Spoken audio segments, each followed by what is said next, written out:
So what do you think about the environment, the yacht, and the new technology? So what is your kind of I think there's a lot of innovation, in yachting to be found. I think that's part of the reason that I love writing about this topic is the design, is the innovation.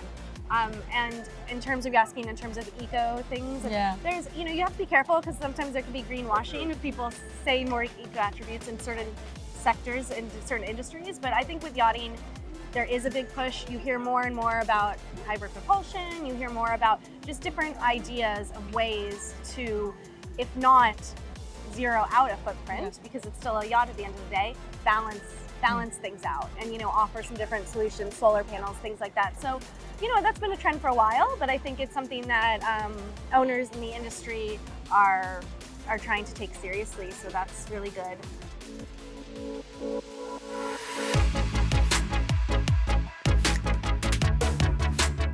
I think it's hard to tell exactly what the future holds.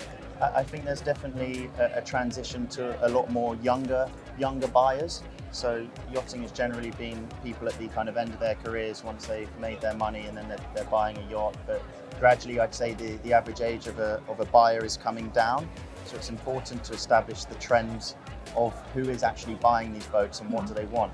Some people are focused on, efficiency and how far they can go. Some people are focused on looks.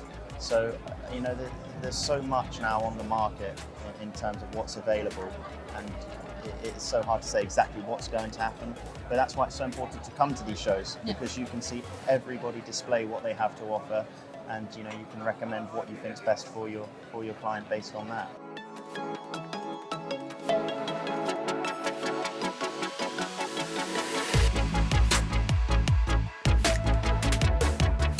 We want to stay the most important and biggest producer of solar electric yachts in the world, and I think this goal can be achieved.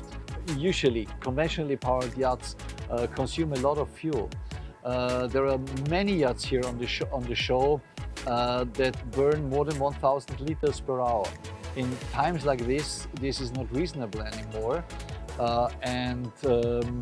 There are better ways to do it. It's not only a question of money, because people that can afford such a boat usually should be able to afford the fuel as well. It's a question of comfort. Comfort for me is noiseless, no fumes, no vibrations, and still all kinds of amenities and luxury that you have in a very modern household, even on land.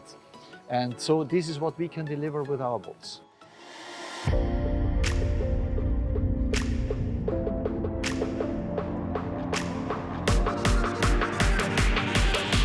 So this is our first retrofit kit. Okay. So we have developed the kit, which means battery, motors, all the electronics. Okay. And the idea is to include that into classic boats. Okay. This one is a vintage Riva, but our idea is to work with any brands of classic boats. Perfect.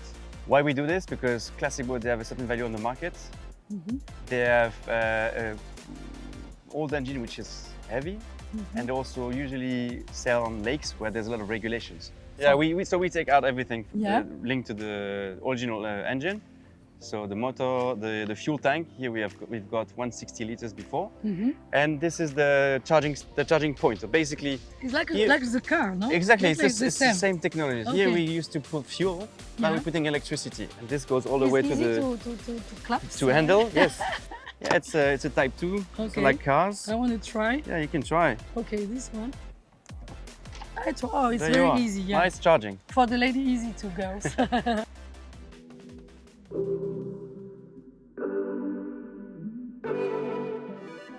This vessel recaptures heat from generators to heat swimming pools, and all the domestic hot water is from waste hot water from engines and things. It's gone a certain way. There's an awful lot more we can do and will do as we progress to fuel sources and different engines. Superyachting's got a great future. Needs some imagination put into it, into how we're going to keep the industry at the head of technology, but the industry is very capable of doing that, and it's full ahead on that one as well.